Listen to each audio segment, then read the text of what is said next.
آپ مرزائیوں کے بارے میں سافٹ کارنر رکھتے ہیں، اس سے کنفیوژن پیدا ہوتی ہے۔ میں دنیا کے ہر انسان کے بارے میں سافٹ کارنر رکھتا ہوں، اس لیے کہ مجھے اللہ نے اسی کی تعلیم دی ہے کہ میں کسی غلطی کو غلطی کہوں، لوگوں سے نفرت کرنا مجھے نہیں سکھایا گیا۔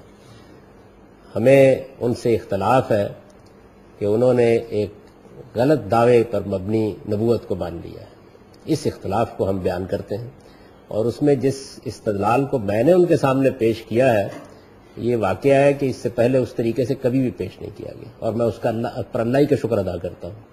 تو میرا کام وہ ہے، یہ نہیں ہے کہ میں کسی سے نفرت کروں۔ میں یہ سمجھتا ہوں کہ ان کو ہمیں انسان سمجھ کر، اپنے بھائی سمجھ کر دین کی طرف بلانا چاہیے، اور اگر ہم غلط رویے اختیار نہ کرتے تو ان کی آئندہ نسلیں دین کے دامن میں آ چکی ہوتی۔ ہمارے غلط رویوں نے اور متشددانہ رویوں نے، بلکہ پرسیکیوشن تک پہنچے ہوئے رویوں نے، میں آپ کو ذاتی تجربہ بتا رہا ہوں کہ ان کی آئندہ نسلوں کو اپنے مذہب پر محکم کیا، اور جو طریقہ ہم نے اختیار کیا، ہمارا خیال یہ تھا کہ ہم ان کو ملک سے نکال رہے ہیں، اس کا ان کو فائدہ ہوا ہے۔ ان کو لندن میں ایک بڑا مرکز قائم کرنے کا موقع ملا، اور ساری دنیا میں وہ اینٹینا کے ذریعے سے، ڈش کے ذریعے سے پہنچ رہے ہیں۔ تو یہ ہماری غلطیاں ہیں، یعنی جذبات میں آنا کوئی چیز نہیں، آپ دائی بنیے، اللہ کا پیغام پہنچائیے اور دلوں کے اندر اس پیغام کو اتاریے۔ کیا ایک جھوٹے نبی کو ماننے والا اسلام کے دائرے میں شامل رہتا ہے؟ جی اسلام کے دائرے سے تو ہم نے ان کو نکال دیا، آپ نے ایک قانون بنا دیا اور دائرے سے نکال دیا۔ سوال یہ ہے کہ اس کے بعد اب آپ مارنے نکلیں گے ان کو؟ ایک کام آپ نے کر دیا ہے، بس ختم کیجئے اس کو۔ اب دعوت دیجئے، پیغام دیجئے، اللہ کا پیغام پہنچائیے۔ اور یہ جو اسلام کے دائرے میں نکالنے کا عمل ہے، میں آپ سے عرض کروں کہ کتنی چیزیں ہیں جو اس سے پہلے ہمارے ہاں لوگوں نے کی۔ شیعوں کے بہت سے عقائد کو آپ دیکھیے، صوفیوں کے بہت سے عقائد کو دیکھیے، اسماعیلیوں کے بہت سے عقائد کو دیکھیے۔ ہم اس سے پہلے علمی طریقے سے غلطی واضح کیا کرتے تھے، نکالنے اور داخل کرنے کا کام نہیں کیا کرتے تھے۔ تو اس کا نتیجہ یہ نکلتا تھا کہ اس طرح کے قانونی فیصلوں کے برے نتائج بھی نہیں بھگتتے۔ اب اس وقت صورتحال یہ ہے کہ اسماعیلیوں کے سربراہ ہمارے ہاں آتے ہیں تو ہمارا سربراہ مملکت استقبال کرتا ہے، دیکھ لیں آپ۔ یہ جو متشددانہ رویے بعض اوقات ہمارے علماء پیدا کر دیتے ہیں، اس سے راستہ بند ہو جاتا ہے صحیح بات کو پہنچانے کا۔ تو میں اس طرف ہمیشہ توجہ دلاتا ہوں۔ کیا مرزا قادیانی جھوٹا نبی نہیں ہے؟ مرزائی ہمیں غیر مسلم سمجھتے ہیں، جب وہ ہمیں غیر مسلم سمجھتے ہیں تو ہم کیوں انہیں غیر مسلم نہ سمجھیں؟ آپ ضرور سمجھیں، اس سے کون انکار کرتا ہے، لیکن آپ دائی بنیں، خدا کا پیغام پہنچائیں، ان کو آپ بات واضح کریں، ان کے قریب ہو کے ان کو بتائیں کہ ان کو کیا غلطی لگی ہوئی۔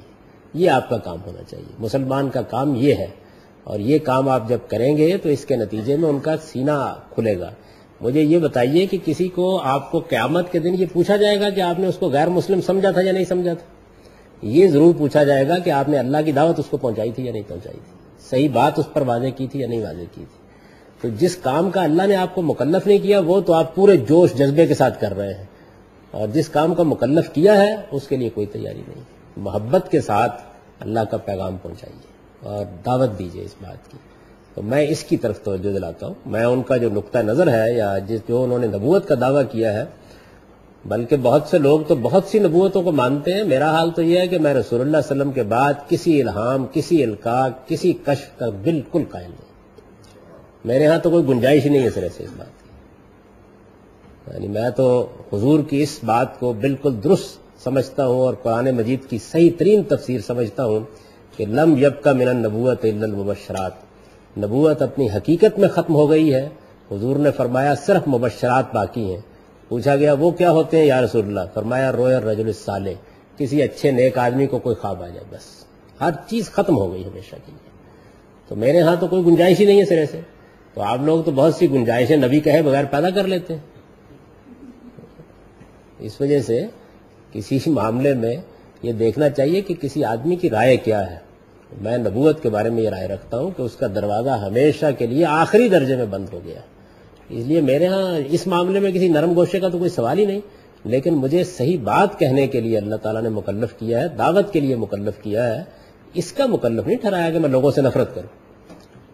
پیغام پہنچائیے، دعوت دیجیے اور اپنے اس رویے کو تبدیل کریں، اس کا کوئی فائدہ اور کوئی حاصل نہیں ہوتا۔ جتنا اس رویے نے اسلام کو نقصان پہنچایا ہے اور ان لوگوں کو فائدہ پہنچایا، آپ اس کا اندازہ نہیں کر سکتے۔